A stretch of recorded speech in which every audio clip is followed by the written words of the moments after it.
All right, we are going to go ahead and get started. There may be some additional folks coming in to join us, but welcome to you all. My name is Sarah Cohen. I use she and hers pronouns, and I'm an Associate Director of Admissions at the University of Pennsylvania. So on behalf of all of my colleagues, we are very happy to welcome all of you to this program this evening. If you are joining us from the East Coast or earlier in the day or other times of day or night, for those of you that may be joining us from across the country or around the world. So welcome to you all. Thank you for taking some time out of your day to join us. We recognize that we are living through unique and challenging times, and so we appreciate you making some time to gather with us today. Although this event is occurring virtually and we are coming to you from our homes to your homes, we begin our presentations with an acknowledgement of the land that the University of Pennsylvania occupies in Philadelphia. So Penn occupies the traditional homelands of the Lenape. Penn acknowledges this fact and expresses gratitude to the indigenous people, both past and present, for the opportunity to live and learn on and through Lenapehoking, land of the Lenape. So thank you very much for joining us for tonight's program, An Introduction to Financial Aid, hosted by my colleagues, our colleagues in the Student Financial Services Office at the University of Pennsylvania. And as a note for attendees, that this session tonight will primarily focus on domestic student aid. I want to provide a little bit of an overview of the Zoom platform. We do have closed captions available this evening. You can find the closed captioning option at the bottom of your screen. We are also going to be using the Q&A box for questions, and we welcome and invite your questions throughout the program. As a note, again, please focus your questions on financial aid related topics. That's what we will be covering this evening. If you have other admissions related questions about applying to Penn, we encourage you to sign up for our daily live virtual information sessions. We offer live student-led virtual tours and many other workshops that are on offer throughout the month of September. You can register for those on the same location on our website where you were able to register for the program tonight. So we invite you to please join us for our future virtual offerings to learn more about the University of Pennsylvania, to engage with students, and to learn more about the admissions process at Penn. So with that, I'm going to turn it over to my colleagues from Student Financial Services who will introduce themselves and begin our program for tonight. And again, thanks to you all for joining us. Thanks for being here with us. And I'll turn it over to you, Eric. Thanks. Thank you, Sarah, and thank you to the admissions office for inviting us to talk about to present today. We're happy that we're able to have a conversation around financial aid this early in the process. And to all of you, thank you for joining us today.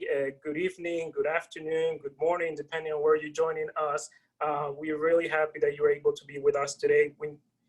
As Sarah mentioned, these are very different times, very challenging times, and we hope you and your families are doing well. John and I are going to spend about 30 minutes with a PowerPoint presentation just to give you an overview of what financial aid is and some topics related to financial aid. And then we'll have also about 30 more minutes for us to answer any questions that you might have.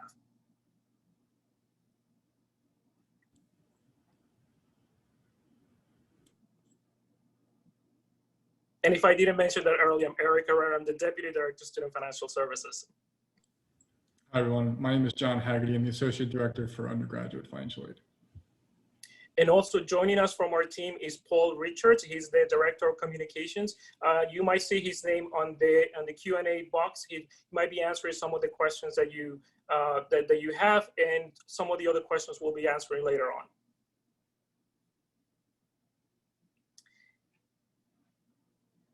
So with that said, let's start by just give you this is what we're going to be talking about today. Just give you an overview, all the different topics that we're going to be discussing around financial aid.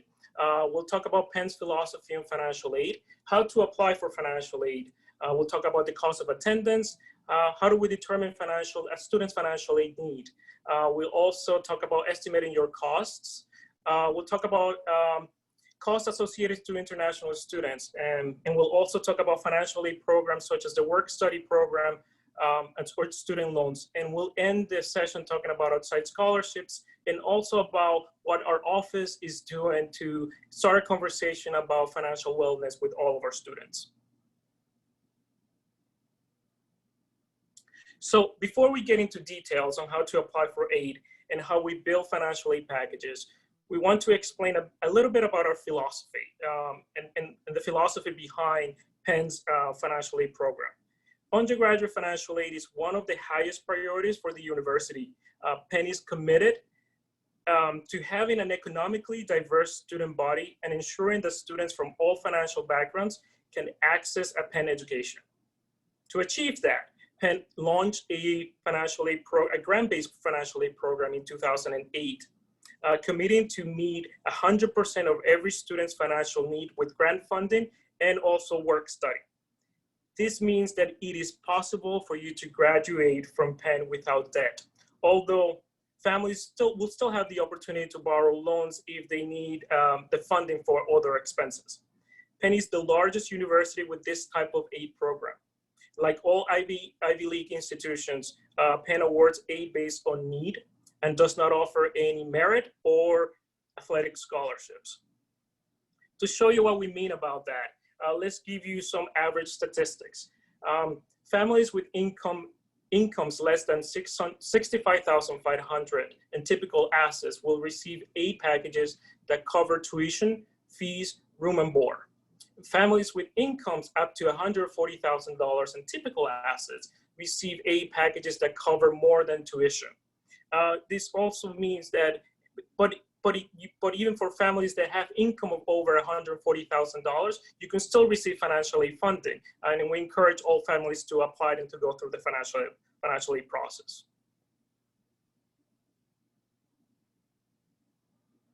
So the bottom line is, and what we want you to take as the most important takeaway, it is that a Penn education is within reach, and many of you might actually find Penn more affordable than schools with lower sticker price because they don't have the same financial aid program that we do that meets 100% of family needs. So we're going to talk to you now about how we apply for the process and how do we determine your aid eligibility. So how do we apply? I'll be honest, financial aid sometimes to be a lengthy process, could be sometimes a little complicated, confusing, and sometimes a little scary, but I want you to know that the admissions office and our office are here to help you, to walk you through the process, to make you follow the process without feeling that is too overwhelming. But with that said, we do collect a lot of documentation, a lot of information from the families. Why? Because we want to offer you the best financial aid package. And the more information that we have about your family's financial situation, the better we can determine how we can help you and how best we can meet your family's financial need. So we have three main applications. Depending on what population of student you fall in, whether you are a student from the US or an international student, will determine which applications you have to submit. So the first application is the FAFSA application, or the free application for federal student aid. This application is available for students from the US. And when you submit that application, will help us determine if you qualify for any type of federal funding. The second application that all of our students must submit, it is a CSS profile. This is another application that will collect additional information that is not necessarily part of the FAFSA application. Again, it will allow us to have more financial information about you and your families that will help us determine a better financial aid package. And the third application we also, all of our students will fill out is the Penn Financial Aid Supplement. It is an internal institutional application that collects even more information from the FAFSA and the CSS profile that do not collect. We want you to know again that all this information we're collecting for a greater purpose, and the purpose is to give you the best financial aid package, so we can better understand your financial situation. The applications, all of these 3 applications will be available on October 1st of every year. What we'll ask you to do is that once you apply for admissions, you also visit the Student Financial and Registration Financial Services website. You will see checklists. Depending on the population of students, whether you are international or a U.S. Student from the U.S., you'll have a different checklist, and which will tell you which applications you have to submit, and also which applications, what documentation you need to submit to our office. Take a look at deadlines, and our website will list that, because we want to make sure that whether you're applying through the early decision or regular admissions programs, that you are submitting your financial aid documentation prior to the deadlines designated for each program. Why? Because if you're admitted to Penn, when you receive your admissions decision, we want to be able to tell you, congratulations, you've been admitted to Penn, but we also want to tell you, congratulations, here's your financial aid package. So it's very important that you look at our checklists, which will be updated later this month, and you can start submitting the applications as early as October 1st. But also look at the deadlines, because we want to make sure that when a decision has been made, and if you're admitted, we also want to be able to tell you what your financial aid eligibility is going to be. And what John is going to do now, he's going to explain to you what we do with all these applications and documentation that you submit to our office. Thanks, Eric. So essentially, we collect all those documents and those applications. So how, you're probably asking, how do we actually build a financial aid package at Penn? The first things first, we start with what we consider your cost of attendance to be. The cost of attendance is exactly what it sounds like, the cost of attending Penn for an academic year.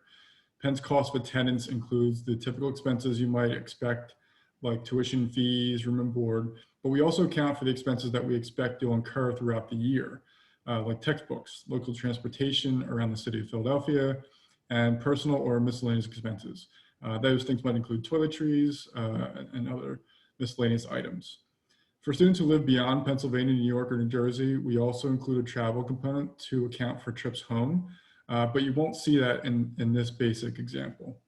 It's natural to be overwhelmed by this number, but please try not to panic. The average financial aid recipient in 2019-20 academic year received more than $56,000 in aid, and students with the highest levels of financial need have almost all of these expenses covered by financial aid funding.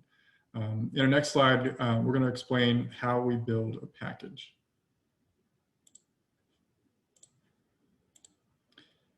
Okay, so Penn takes all the information you submit your financial aid application and assesses your family's financial situation.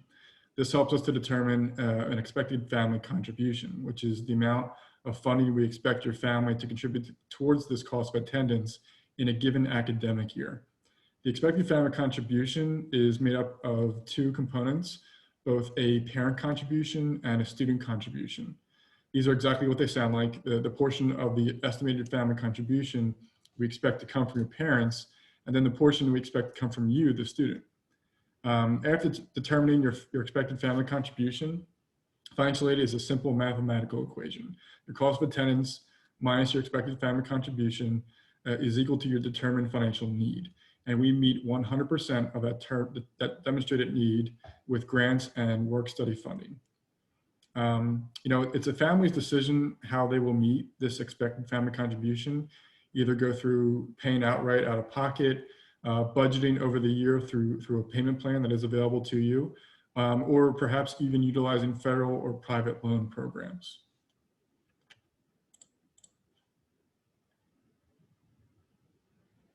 Next slide. Thank you. So you're probably starting to wonder how much financial aid you personally will receive while you're at Penn. And while we can't tell you for sure until you formally apply and are admitted to Penn, like Eric had mentioned before, we do offer 2 tools that you can use to estimate what you might pay as a Penn student.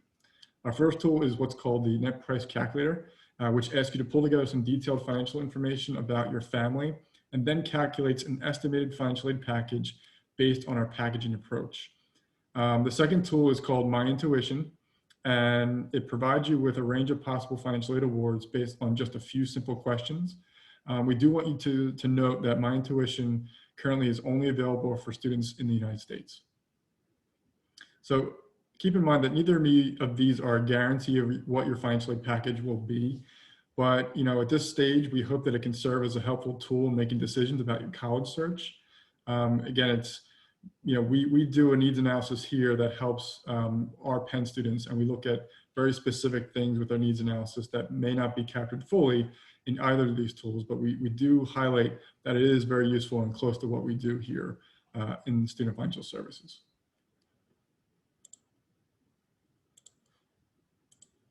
Okay, so for international students, we want you to know that Penn is need aware for international students beyond Canada and Mexico. And what that means is that international students with financial need will receive grant-based aid that meets 100% of demonstrated need, but they must apply for financial aid at the time of admission, and new requests in later years cannot be approved. You'll want to follow the International Student Checklist on the Student Registration and Financial Services website and complete the CSS profile and Penn Financial Aid Supplement.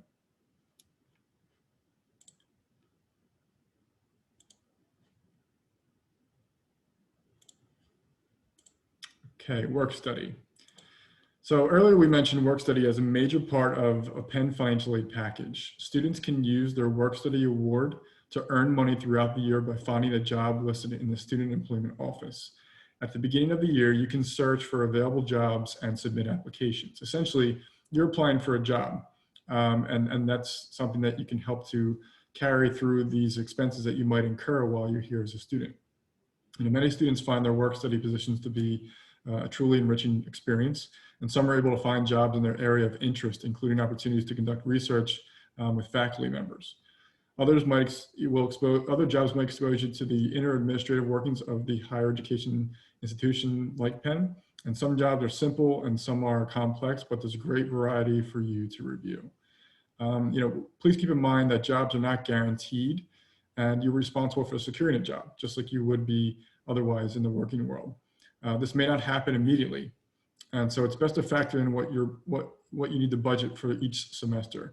For instance, your classes might change from fall to spring semester, and that job, the hours that you have in one semester may not be the same that you can use for the next semester. So you may want to consider these things when you're looking to have hours for work study. Finally, knowing that having a work study award in your financial aid package does not mean that you're required to work. You can ignore the award or speak to one of our financial aid counselors about converting all or a portion of that award into a loan funding if you required that loan to help with your expenses. That was, as we mentioned before.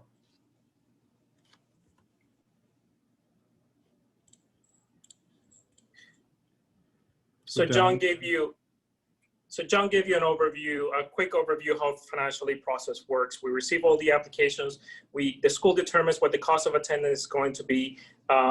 With the applications, we determine what your expected family contribution is going to be as a whole, the student contribution and parental contribution, and then we know what your financial aid need is, which that because of our program, we support 100% of it with a work study component and also a grant component. And we are very proud of our financial aid program and our policy to meet full demonstrated need with grant funding and work study, but we also still provide counseling on educational loans. Some students and families can choose to use the loan funding to cover all or a portion of the expected family contribution. Students can choose to take out a loan to replace the work study award, like that, as John mentioned earlier, if they decide that they do not want to work during a particular semester. And about a quarter of our undergraduate population of students takes out some level of loan funding during their time at Penn. We work with these students to help them make responsible borrowing decisions. We provide counseling on federal loans, but also on private loans as well. We want to make sure that if you are going to be taking out loans, that you are borrowing responsibly and that you also are benefiting from the best loans that are out there for you. Because there are a lot of loans out there, especially in the private loan sector. We want to be able to walk you through the process that will help you make the best decisions when you're applying for private loans.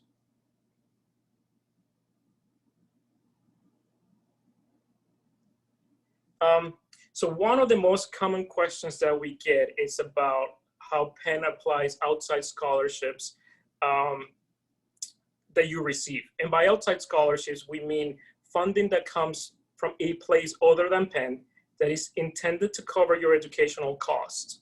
So this also includes awards that you might receive from a civic institution, community organization, as well as things like veteran benefits and tuition benefits that your parents might have access to. At Penn, we consider outside scholarships as a financial resource, and we apply them towards money that students are expected to bring or earn for the academic year. This funding will first replace your summer savings expectation if you have one, and you will know on your financial aid package if you have a summer savings expectation. And then it will replace your work study award if the amount of your outside scholarship exceeds the amount of your summer savings expectation. But if the amount of your outside scholarship exceeds your summer savings expectation and then your work study amount, then at that point, we will start reducing your Penn grant.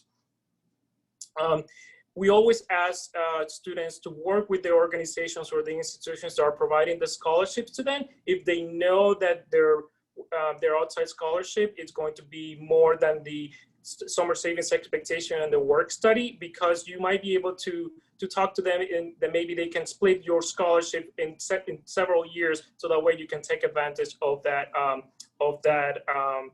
the full outside scholarship. More information about that is also on our website.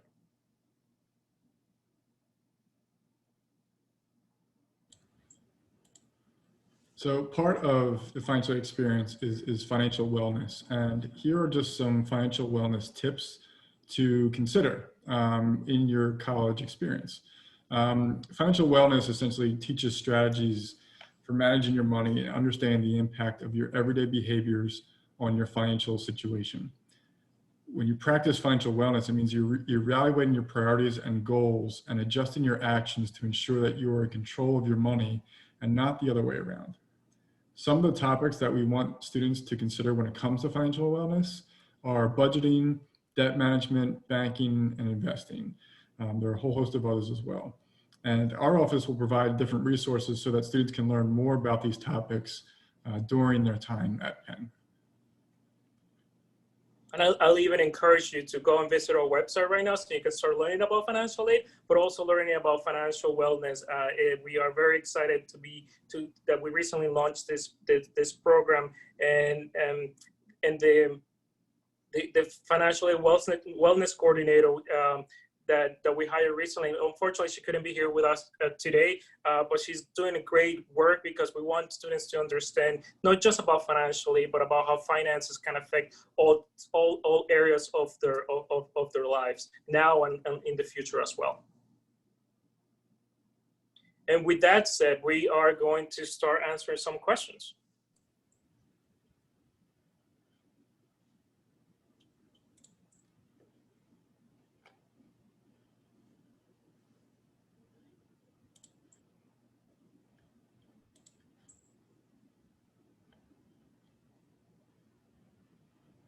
We'll just wait a few seconds as Paul is collecting the questions for us. The first question, does applying early impact the amount of financial aid that a student gets? The answer is no. Whether you're applying through the early decision program or the regular decision program, your financial aid eligibility is going to be based solely on the financial aid applications and your family's financial documentation. So it will not be any different whether you are admitted through early decision or regular decision. We have another question here. Does applying for financial aid impact your likelihood of being admitted to Penn? The answer to that is no. The admissions and financial aid processes are separate on purpose. When we evaluate your ability to pay our cost of attendance, or your family's ability to pay our cost of attendance. It has no bearing on your admission to the university.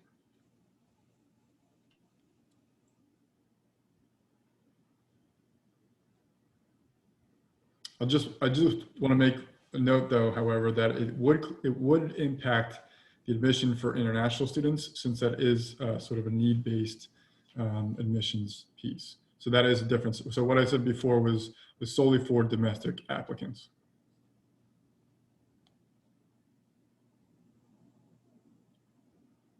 The next question is, what happens if someone's financial situation changes drastically? We know when you are providing the information on the financial aid applications, the income information that we actually asking for, we call it prior. So we actually asking for the income information for 2 years prior to, for the 2 years prior. And we know a lot could change in between from 1 year to another. A lot could change from within the same year. This is where we are right now. A lot of our students' financial situations and families' financial situations change drastically because of COVID.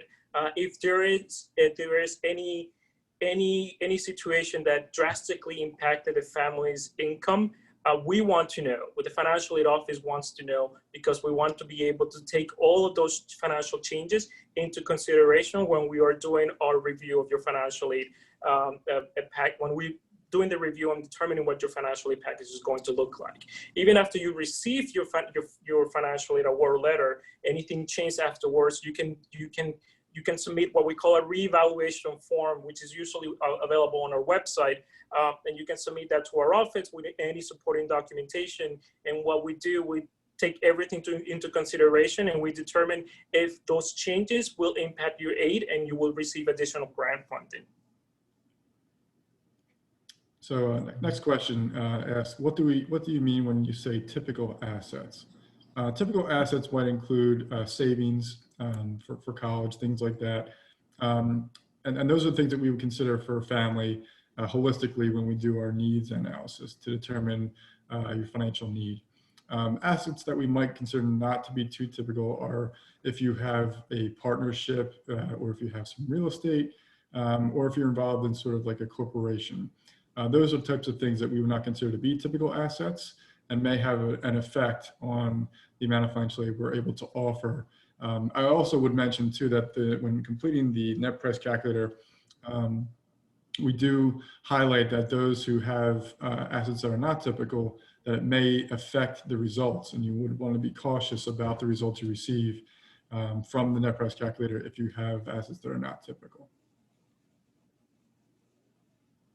Thanks, John. The next question is, how do we handle families where parents are divorced? What if a non-custodial parent will not cooperate? So part of our holistic financial aid review is that we ask for documentation not only from the custodial parent, but also the non-custodial parent, so we can better determine the entire family's financial situation. We do understand that sometimes the non-custodial parent is not willing to cooperate. Our office can work with you, it can guide you through some of those conversations, because we understand that those conversations are not always easy. Though we might continue to request the non-custodial parent information. We encourage that you contact our office at the time of applying for financial aid and let us know what your situation is.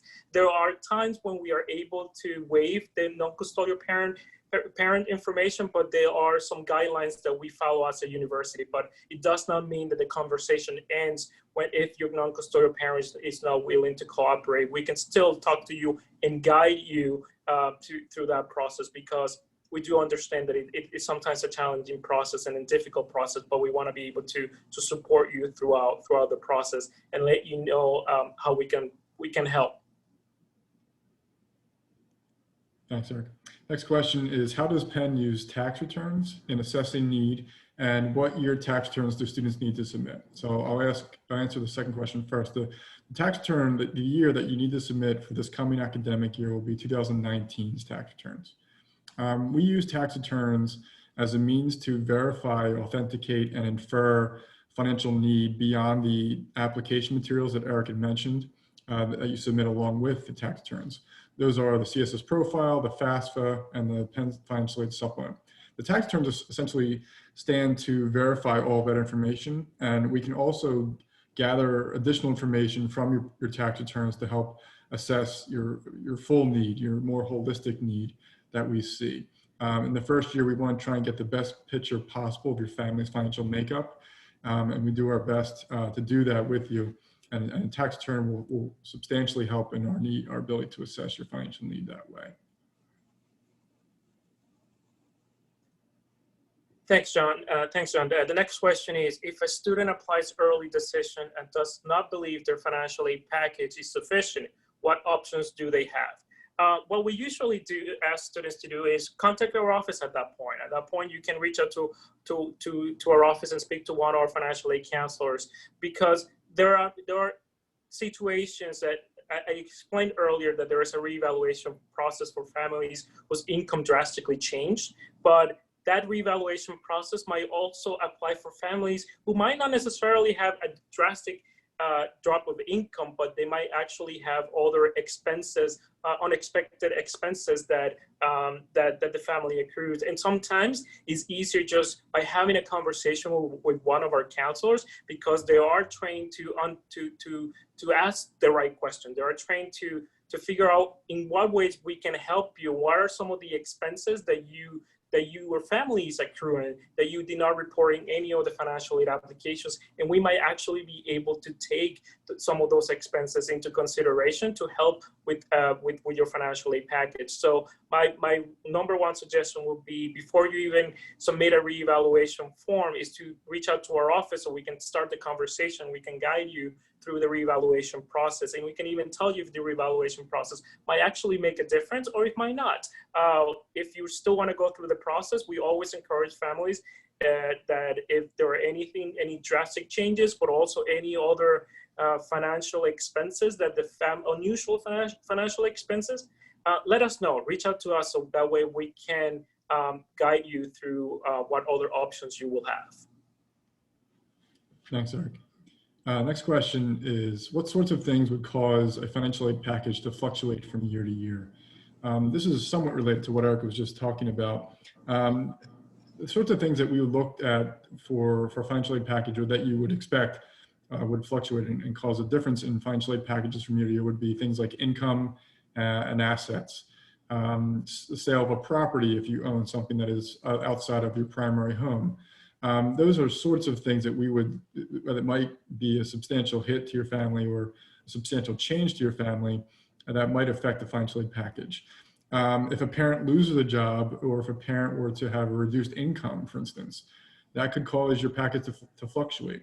For instance, if parent happens to lose a job, the other parent keeps their job, you could expect financial aid to sort of increase. If a parent gets a job with better salary, perhaps, then you might expect the financial aid to decrease somewhat.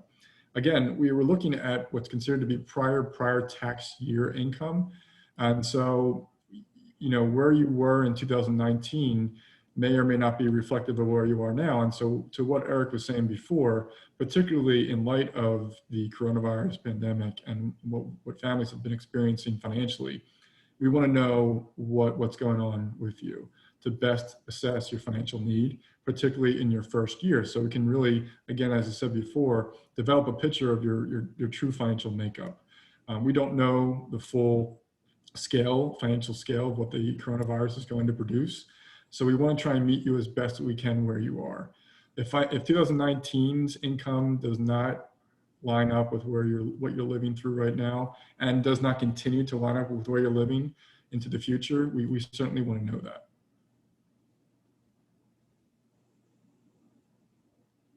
Thank you, John. You actually answered a question that I was going to just talk about, so I'm waiting for another question to come in. Oh, here it is. How does Penn handle financial aid for undocumented students? So at the time students apply for financial aid, we do not ask the students whether they are undocumented or they are recipients of the DACA program. We basically just asking the students to submit the financial aid applications that they can submit at the time. So an undocumented student may not be able to file a FAFSA application, because for someone to file the FAFSA, they must be a U.S. citizen or or a permanent and non-resident, or a permanent resident, I'm sorry. So an undocumented student might not be able to fill out the FAFSA application, but they can still fill out the CSS profile, and they can also fill out the Penn supplemental form. With those two forms, we can still determine students' and families' financial need. So your undocumented status does not affect your eligibility for financial aid, because again, we're looking at the family's financial need, and that's what we're basing your financial aid eligibility on. Thanks, Eric. We have another question here. How does financial aid apply to study abroad opportunities? It applies directly in that, if you're going to be studying abroad for any given semester or a period of time, your financial aid will follow suit. It's a need-based award based on the cost of Penn. So we assess the financial need against the cost of attendance for Penn, and it's applied to that next program. There's a lot of, there might be some other financial aid questions related to study abroad, and we can field those as well. But typically that's how it works.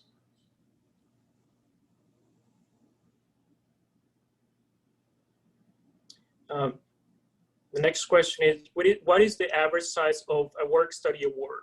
A work-study award can range from $2,000, but for our undergraduate students can range from $2,000 to $4,000. There are times where if the students have already earned the maximum amount that it's allowed on their financial aid package, they can actually request an increase. And there are many times where we actually be able to increase the students' work-study award so they can continue to earn funding if they have reached the max.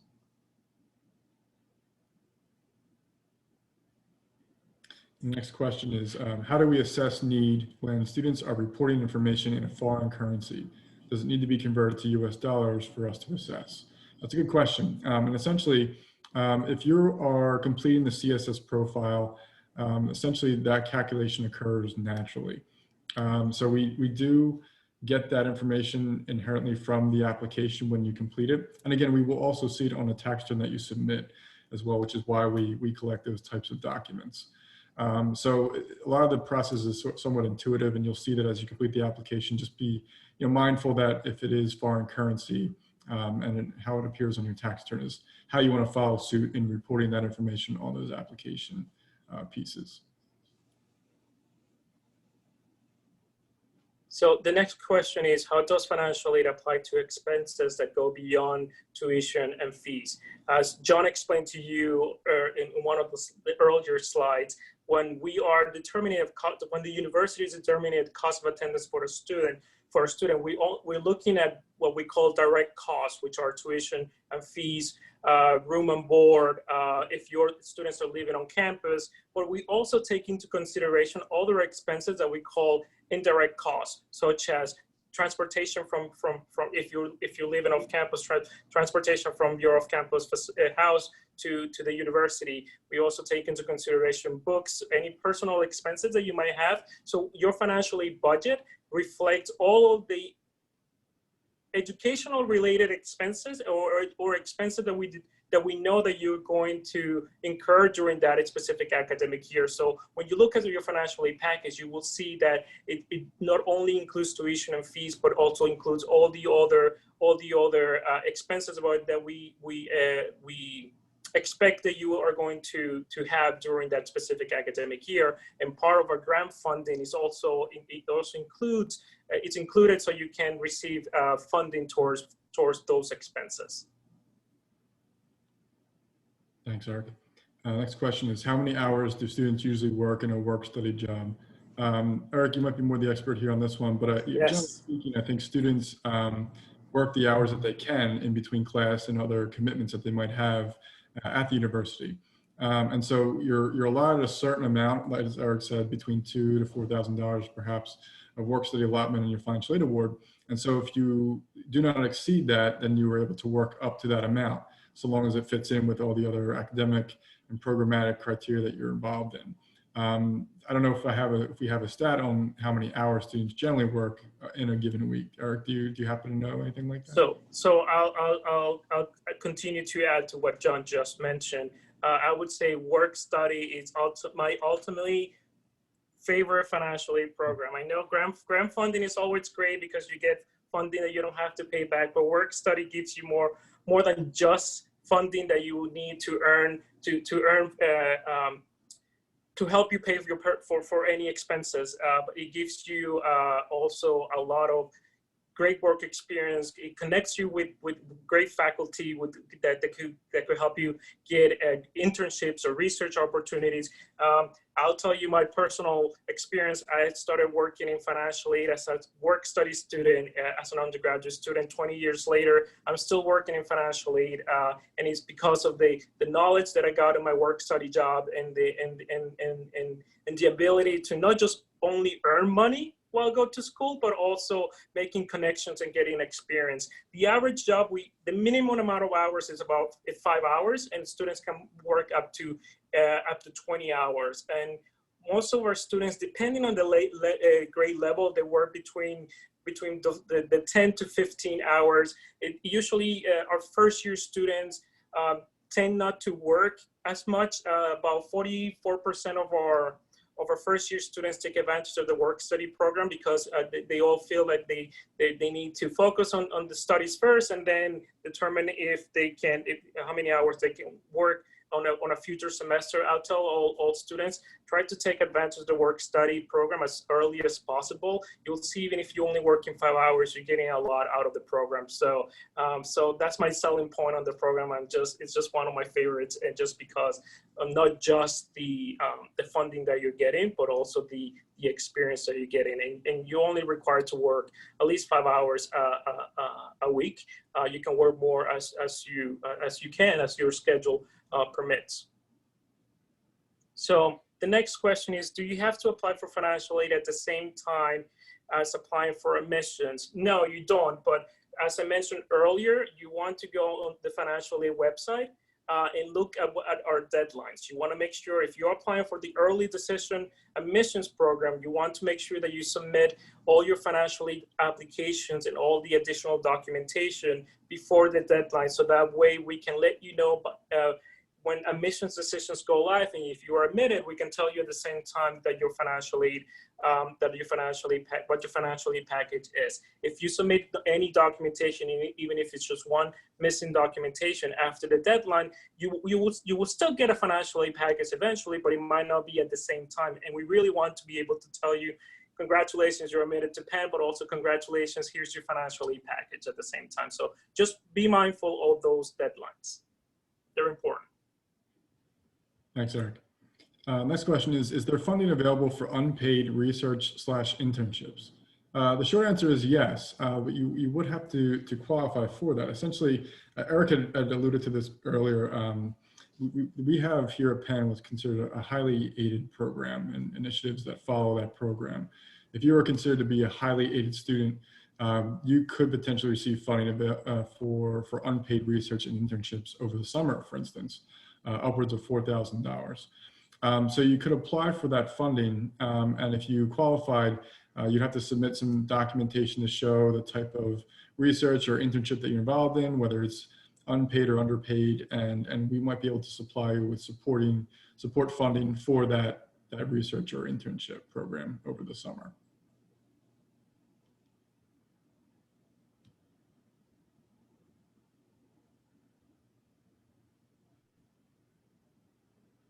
I do want to mention too, related to that as well, is that there are opportunities through career services and other offices across campus that could help with funding of that type as well.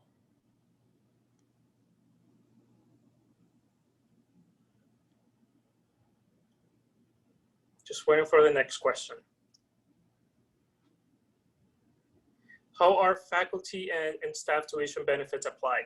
What we actually ask, if you know that your son or daughter will qualify for faculty and staff tuition benefits, we want you to report that information on the Penn financial aid supplement application. So that way, when we determine your financial aid package, we take that into consideration, because the faculty and staff tuition benefits will go obviously towards your tuition and fees, and then we work the rest of your financial aid package for the other cost of attendance components like room and board and personal expenses, transportation, and books, we work the faculty and staff tuition benefits around we work the grant funding and the work study funding around the faculty and staff benefits. But the earlier we know about it, the better. So when you're filling out the financial aid applications, if you're getting faculty and staff benefits from Penn or from another institution,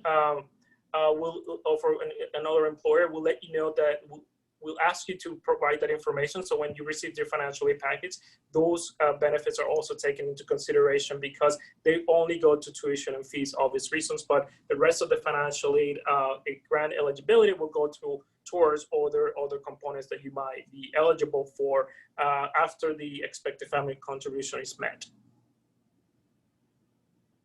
Thanks, Eric. The next question is, if a student decides to take a gap year, does that impact their financial aid? Generally speaking, it does not. Penn awards financial aid for up to 8 semesters of a student's college career. So essentially, if you were to take a gap year, let's say you were to take time off this time around and wait till the following year, you would still be considered for financial aid in the same manner that you would have in that first year if you attended. But it does begin to impact if you take a leave, perhaps of absence. It depends on when you were to take a leave of absence in that semester. You would want to certainly have a conversation with your financial aid counselor if you are considering a leave of absence at any given point during your career here at the university, because it may ultimately have an impact down the road. But if you decide that you want to take a gap year prior to your arrival at Penn, that's perfectly okay. And we would then ask you to complete an application for that year in which you do come. And we would present you with a new financial award based on the updated information and documentation that you would present to us.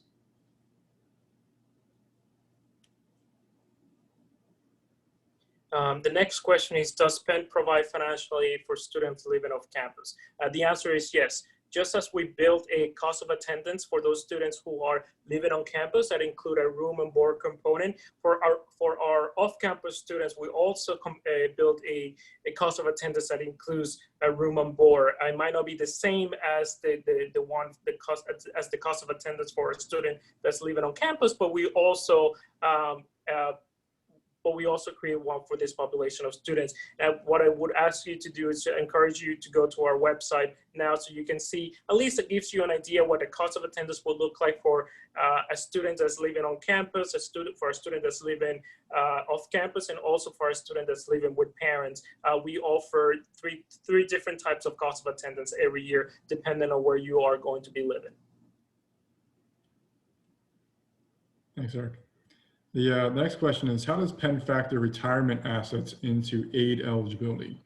So essentially, when you're filling out both the CSS profile and when you fill out the FAFSA, you're going to input information related to retirement. If you have a formal retirement account set up, we would see that information, but we wouldn't really necessarily anticipate you to withdraw from that account to pay for education. Unnecessarily. We want to make sure that that's protected and that you're using that for its intended purpose. Again, this is for formal retirement accounts. Now, I will say to that if you have to, or you need to withdraw an early withdraw from your retirement, and that is a transaction that appears on your tax return, we do count that and see that as income. The same goes for if you're inputting income into retirement above the contribution from your employer, we would consider that as income that you could otherwise be used for education as well. So those are two distinctions. I do want to say that what you have set up in a formal retirement plan set aside, we would not touch. But as it relates to withdrawals and contributions, there's a possibility that we could assume some of that for educational purposes.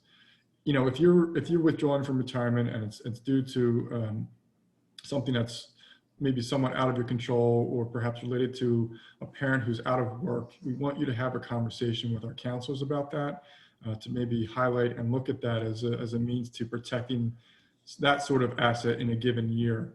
It's not a guarantee that we could do that, but it's just a conversation you want to have as we want to try and meet you where you are, as I said before, with your financial need.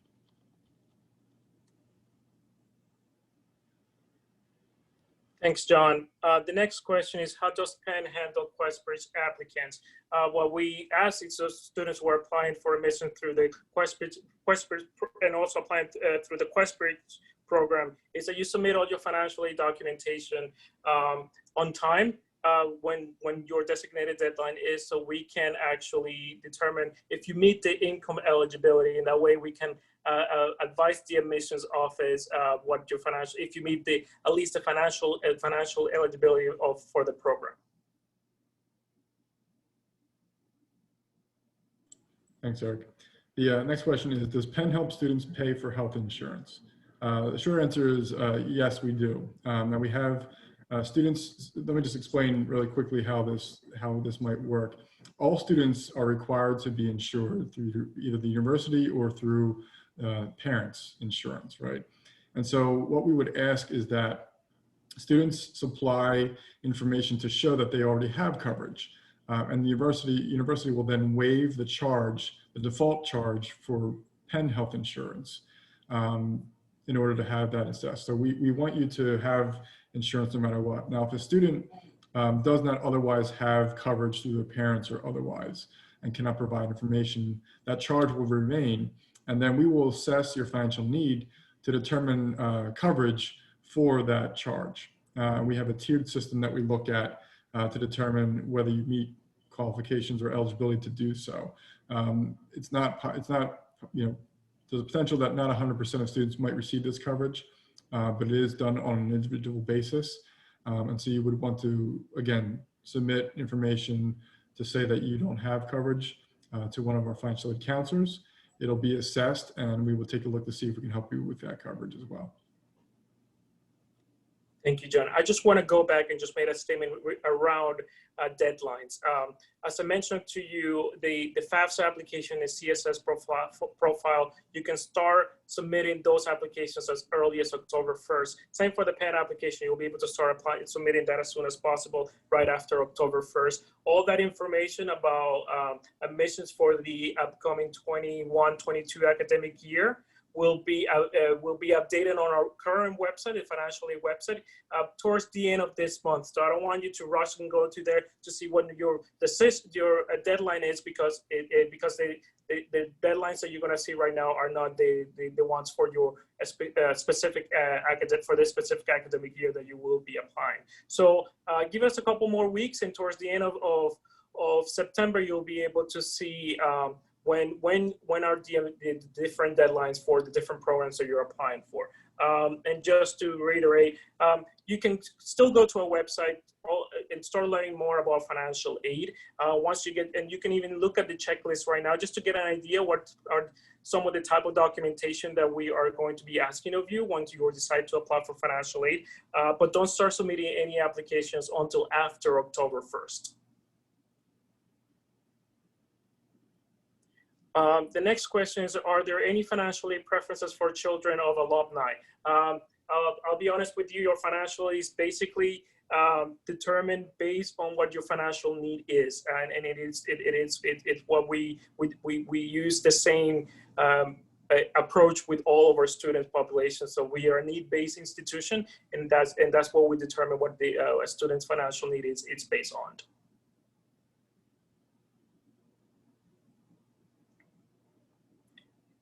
And we are coming closer to the end. I don't know if we have time for one more question.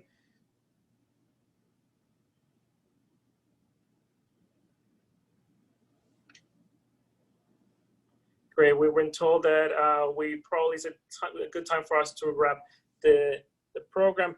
Again, thank you so much for joining us today, for spending your evening or morning or afternoon with us and trying to learn about financial aid. It is a topic that's very important for as you apply for admissions, and we want you to know that that we're here to help. If you need us, you can just find us through our website. Thank you so much.